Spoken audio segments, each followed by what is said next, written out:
मृत्यु के बाद किसे मिलता है स्वर्ग और किसे भोगना पड़ता है नरक। नमस्कार दोस्तों, स्वागत है आप सभी का एक बार फिर से मेरे YouTube चैनल ज्ञान गंगा में। दोस्तों, आज की ये कहानी भी बड़ी ही ज्ञानवर्धक है।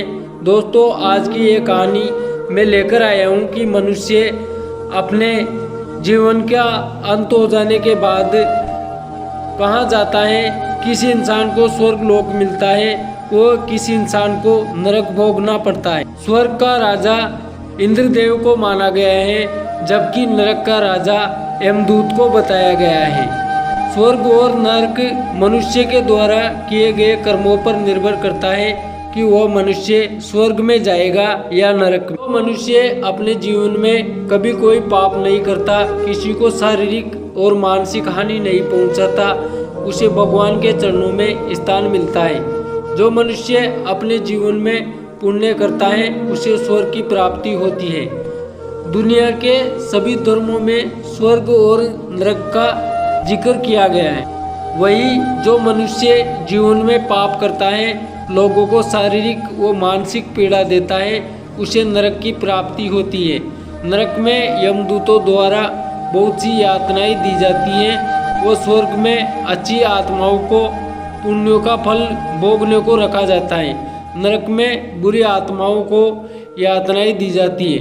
18 पुराणों में गरुड़ पुराण के भाग प्रेत खंड में बताया गया है कि जो मनुष्य अच्छे कर्म करता है उसे जन्म मरण के बंधनों से मुक्ति मिलती है और 84 लाख योनियों के बाद मनुष्य जीवन मिलता है। अर्थात मनुष्य के कर्म ही निर्भर करते हैं कि उसे स्वर्ग लोक मिलेगा या नरक लोक। अर्थात दोस्तों, इस कहानी से यह सिद्ध होता है कि मनुष्य जैसा कर्म करता है उसे वैसा ही फल मिलता है। अर्थात मनुष्य को अपने जीवन में अच्छे कर्म करने चाहिए, उसे किसी को नुकसान नहीं पहुंचाना चाहिए, वो किसी के साथ बुरा नहीं करना चाहिए, ताकि उसे आगे जाकर अपने जीवन में अच्छे फल मिले। वह भगवान भी जब उसके अंत समय में वो जब भगवान के पास जाए, जब उसकी आत्मा स्वर्ग या नरक दोनों लोकों में से किसी एक लोक में जाए, तब उसे अच्छे फल मिले, वो उसे अच्छी जगह रखा जाए, स्वर्ग लोक ही मिले।